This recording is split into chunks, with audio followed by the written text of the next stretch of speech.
Halo semuanya, perkenalkan nama saya Serafin Antoniatimo dengan NIM 019.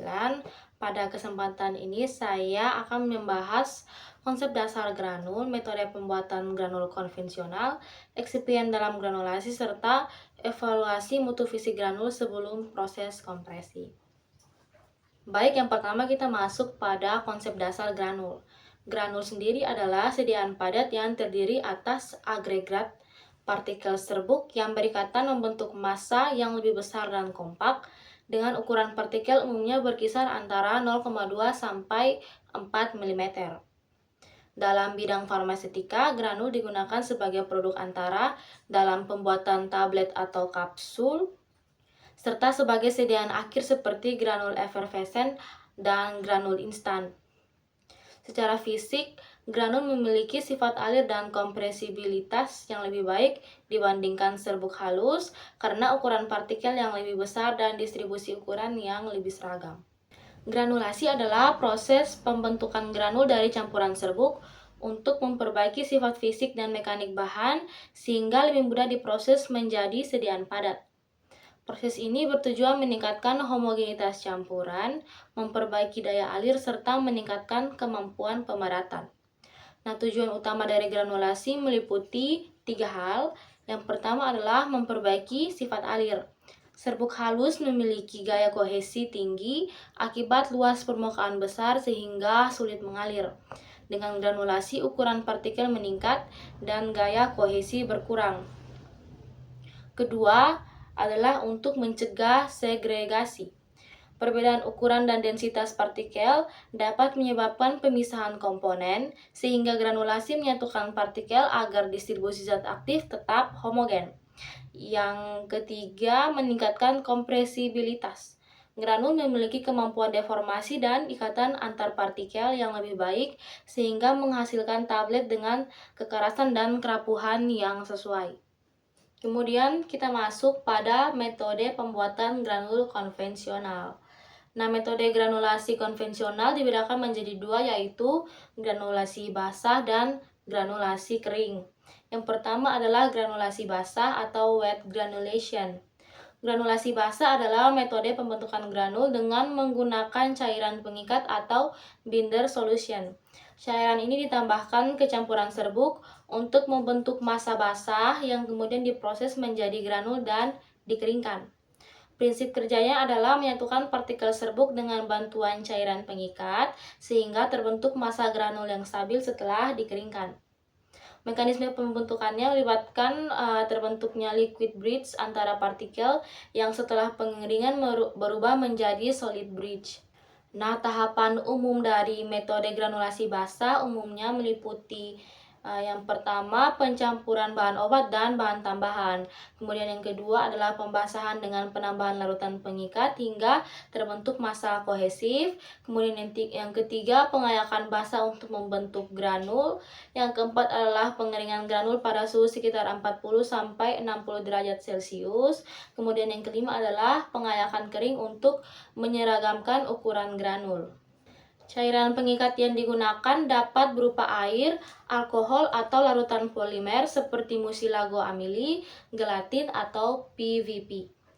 Nah, kelebihan granulasi basah adalah menghasilkan granul yang kuat dan kompak, homogenitas campuran lebih baik, cocok untuk bahan dengan daya alir dan kompresibilitas rendah, serta mengurangi risiko segregasi. Kekurangannya adalah tidak cocok untuk bahan sensitif terhadap panas dan kelembapan, proses lebih kompleks karena memerlukan tahapan pengeringan, biaya produksi lebih tinggi, serta berisiko menyebabkan degradasi zat aktif akibat paparan air atau suhu tinggi. Kemudian metode yang kedua adalah granulasi kering atau dry granulation. Granulasi kering adalah metode pembentukan granul tanpa menggunakan cairan pengikat sehingga tidak memerlukan tahapan pengeringan. Metode ini sangat cocok untuk bahan yang sensitif terhadap kelembapan atau panas. Nah, prinsip kerja dari metode kering ini adalah memberikan tekanan tinggi pada serbuk untuk membentuk massa padat besar seperti slag atau lembaran yang kemudian dihancurkan dan diayak kembali menjadi granul yang lebih kecil. Nah, metode yang termasuk dalam granulasi kering adalah yang pertama itu slugging, yang kedua Laurel compaction, yang ketiga adalah direct compression. Indikasi penggunaan metode ini adalah untuk bahan aktif yang peka terhadap panas atau kelembapan dan tidak stabil jika terkena cairan. Indikasi penggunaan metode ini adalah untuk bahan aktif yang peka terhadap panas atau kelembapan dan tidak stabil jika terkena cairan. Nah, kelebihan dari granulasi kering adalah tidak menggunakan cairan sehingga cocok untuk bahan sensitif air, tidak memerlukan tahap pengeringan, proses lebih singkat dan efisien, serta biaya relatif lebih rendah. Kekurangannya adalah granul cenderung kurang homogen dibanding dengan granul hasil metode basah, memerlukan tekanan tinggi, dapat menghasilkan granul yang lebih rapuh, dan distribusi ukuran partikel bisa kurang seragam. Baik, yang ketiga kita masuk dalam eksipien dalam granulasi. Nah, seperti yang telah kita pelajari, eksipien adalah komponen non-aktif dalam sediaan farmasi yang berfungsi sebagai pembawa atau pendukung zat aktif tanpa memberikan efek farmakologis utama. Nah, beberapa eksipien penting dalam granulasi meliputi yang pertama, binder atau pengikat yang berfungsi membentuk dan memperkuat ikatan antar partikel sehingga terbentuk granul yang kompak dan memiliki kekuatan mekanik yang memadai. Kemudian yang kedua adalah pengisi atau filler yang ditambahkan untuk menambah massa dan volume campuran serbuk, membentuk struktur dasar granul, serta meningkatkan kompresibilitas. Kemudian yang ketiga, lubrikan atau pelicin yang berfungsi mengurangi gesekan antara granul dengan permukaan alat selama proses manufaktur dan mencegah terjadinya sticking. Kemudian yang berikut adalah glidan yang berfungsi meningkatkan sifat alir dengan mengurangi kohesi antar partikel sehingga aliran massa menjadi lebih seragam. Dan itu terdapat disintegran yang mempercepat hancurnya sediaan dan stabilizer yang menjaga stabilitas fisik serta kimia zat aktif. Baik, kita masuk pada evaluasi mutu fisik granul, yaitu prekompresi. Nah, evaluasi mutu fisik dilakukan untuk memprediksi perilaku massa saat pengisian ke dalam mesin cetak dan kemampuannya membentuk tablet yang kompak. Yang pertama adalah sifat alir. Sudut istirahat adalah sudut maksimum antara permukaan tumpukan granul dan bidang horizontal.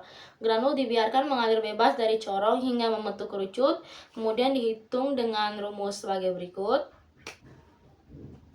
Di mana alfa adalah sudut istirahat, H adalah tinggi kerucut granul yang terbentuk, dan R adalah jari-jari alas kerucut. Sudut yang lebih kecil menunjukkan aliran yang lebih baik. Nah, laju alir mengukur waktu yang dibutuhkan massa untuk melewati lubang dengan diameter tertentu. Jika granul mengalir bebas dan kontinu, maka sifat alir dianggap baik. Kemudian ada kompresibilitas. Indeks Carr dihitung dengan rumus sebagai berikut, dengan keterangan sebagai berikut. Nilai yang rendah menunjukkan sifat alir dan kemampuan gempa yang baik. Kemudian Hausner rasio dihitung dengan rumus berikut. Nah, nilai yang mendekati 1 atau kurang dari 1,25 menunjukkan granul mudah mengalir. Kemudian yang terakhir adalah kandungan lembab atau loss on drying. Loss on drying mengukur jumlah komponen volatil, terutama air yang hilang saat pemanasan hingga berat konstan. Pengendalian kadar air penting untuk menjaga stabilitas granul dan mencegah masalah pada proses kompresi. Demikian penjelasan saya mengenai granul konvensional. Sekian dan terima kasih.